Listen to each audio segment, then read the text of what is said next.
character is what you do when people aren't watching, even though you're watching. There.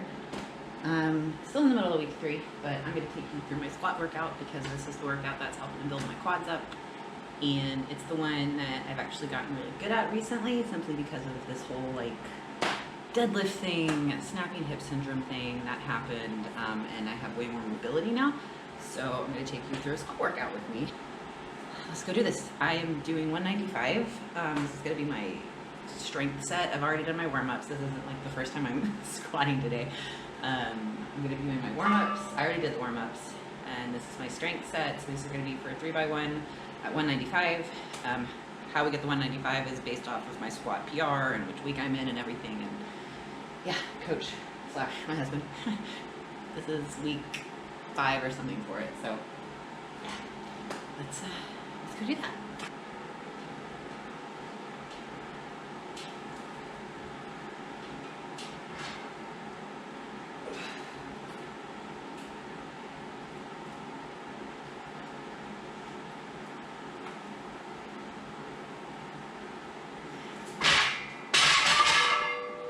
Also using a timer to make sure that I'm giving myself enough rest time, but not too much rest time, because I'm trying to not necessarily build strength, I'm trying to build mass, and how you build mass is through TUT, and that is time under tension. That's not necessarily, it can help build strength, but that's basically what you're doing when you're trying just to make the muscle look big. Because big muscles don't necessarily mean strong, it just means they have a lot of time under tension. And so that forces them just to kind of get big so that they can have a lot of blood surrounding them. So yeah, it's about 1:30 between each set. Whether it's strength or whether it's hypertrophy, I try to keep it even with both, but yeah.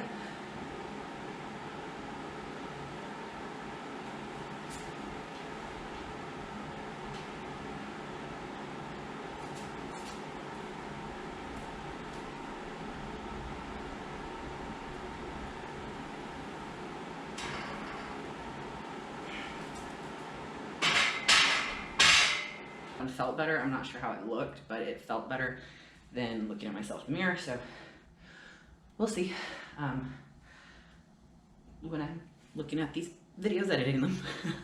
The last strength set. Now I'm going to switch down to hypertrophy, which I'm in week 5, so that's 3x8, and it's going to be supposed to be 132, but I'm going to round up to 135 to keep with that TUT thing we talked about. Well, it shouldn't be too difficult, but I warmed up with 135 and I was like, ooh, it felt a little crazy. But yeah, gonna go for 8.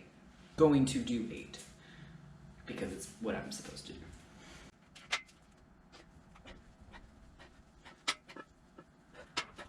This felt better than a warm-up, probably because my quads are like fully activated now from the strength sets, which is why I start with strength sets. So that it overloads it already, and so they're already like, okay, let's go, and it just gets bigger and bigger and bigger. I'm trying to keep the pump cover on, because yesterday I worked out without a shirt on for overhead press, and let's just say upper body's going really well, but I kind of don't want to show it yet, because I think it'd be cool just like, you know, you don't see any upper body at all, and then basically week of, day of show, it's like, boom, there she is. It's getting really hot in here. So I'm gonna turn that fan on.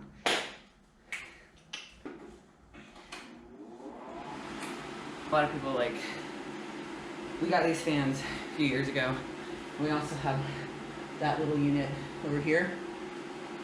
What's wrong with that? That guy is an AC unit.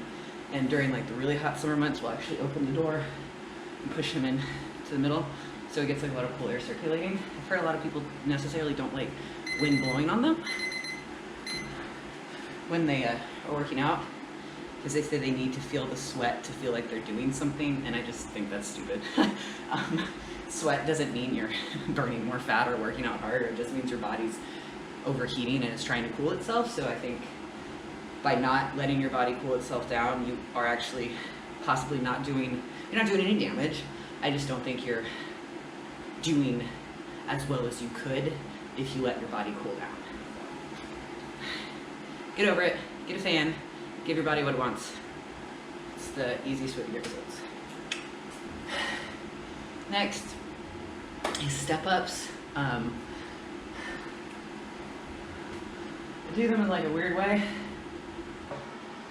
How I do step ups is right now we have this little guy here. My husband does it on the bench, but the bench is too soft for me, so I don't like it. So I actually use this guy. But we do have an ice chest I'll sometimes use, but I feel like this keeps my quad under tension longer than anything else, because I actually will keep a bend in my knee, and I just quick. So it's like a little motion, but I just feel like it works better, especially like right in this area, which is kind of what step ups are really meant for, is to work that teardrop that is so heavily sought after. So this is going to be 4 for 20. I am thinking about starting to hold weight, but that'll probably be later on. Right now, I just kind of want to work with it here. So yeah, 4 by 20 per leg. One thing I didn't say is that I actually don't do it this way. I actually try to do them on the side, so it's almost like you're walking.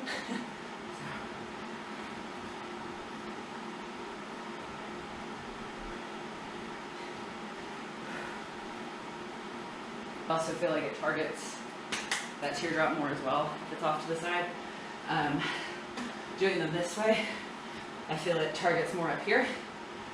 So sometimes I will kind of rotate through, especially with this guy, with the ice chest, because it's like up here. I always would do it like side to side. Yeah. I am also still wearing the weight belt, even though I'm not doing anything weight-like. That's simply because even if you're not doing something like this, you're still kind of bracing with your core a bit, and the weight belt helps to not just keep that something for you to brace against, but it can also prevent getting like a thick waist, especially in prep when you're wanting like, you want like sleek, mildly defined abs, but you don't want thick abs, like you don't want your obliques being really huge. And so this is one way to like kind of tame them down, like restrictive basically. Yeah, and doing stomach vacuums, which I will do at the end of this to better explain what they are. I explained them last week, but just really briefly. I also might leave that for next week depending on how long this video goes. We'll see. Next is these fucking things. Leg extensions. 4 by 15. I'm only going to use a 45 pound plate, because something about shearing force and knee safety and blah, blah, blah, blah, blah, according to Coach Husband. So I'm actually going to control it by rotating my feet around. So it's actually going to end up hitting different parts rather than just doing it straight. And yeah, here we are. First, I'm going to have my toes more pointed in, and then it's going to be kind of up, straight, in and out. So like waving. Like windshield. Kind of.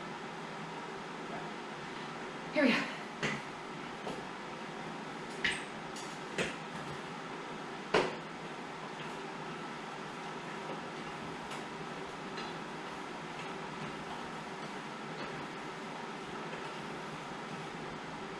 And I'm actually just going to do a minute down because it is so light and we are still working on that time under tension stuff.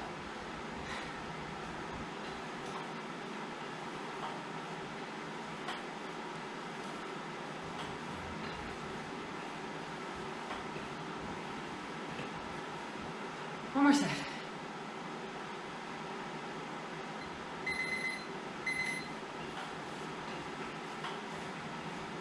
Next up is straight leg deadlifts with just dumbbells.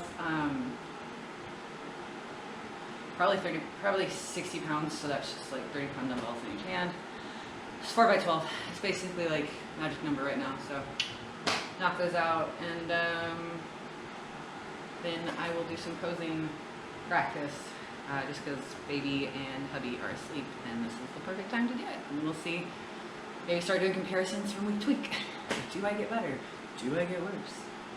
Only time will tell. So, straight leg deadlifts.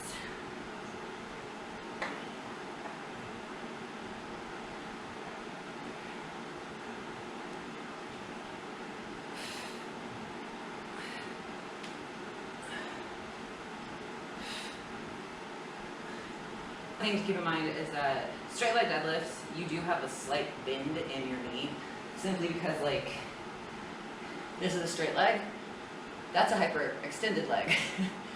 your kneecaps aren't supposed to be straight like that, and that actually causes a lot of issues. So you still do want like a slight little bouncy bend or just normal stance, up and down. Don't do this. That's actually really bad for your hips and for your knees. So even though they're straight, don't hyperextend. All done. Now it's on the posing. Oh, that was amazing.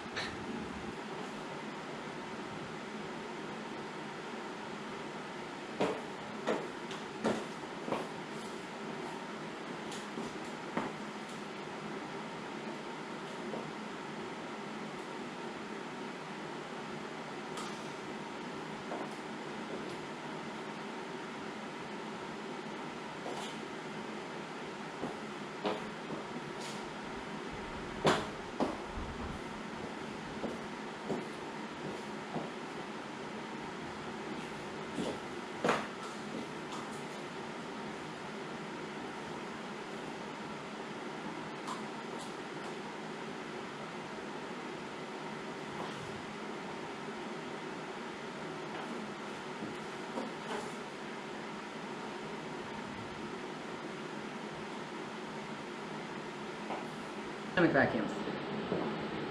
I'm going to be practicing a bit more, but this isn't my way.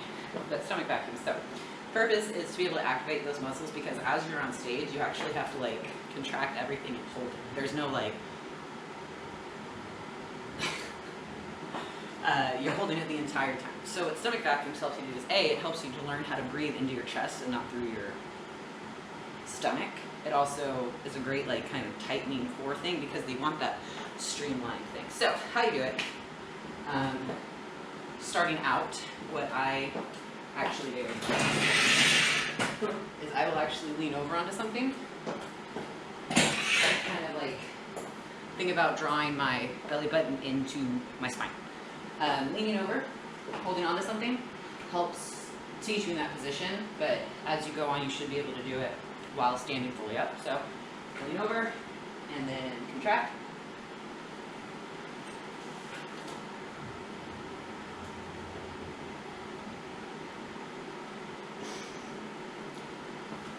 And then kind of release a little bit.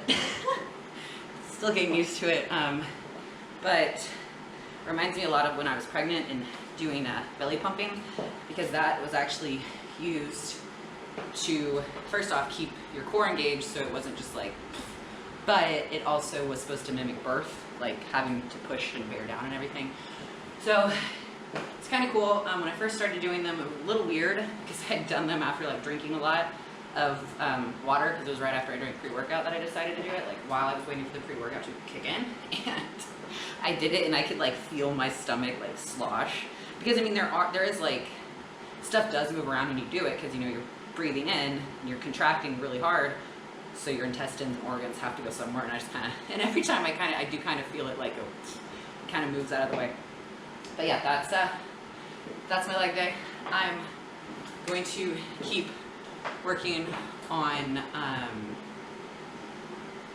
posing and kind of routine a little bit more,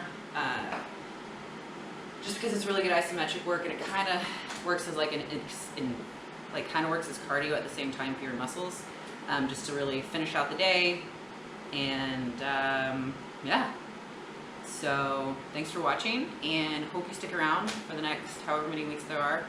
Put them right here, because it's been actually really fun. So see you later. Bye.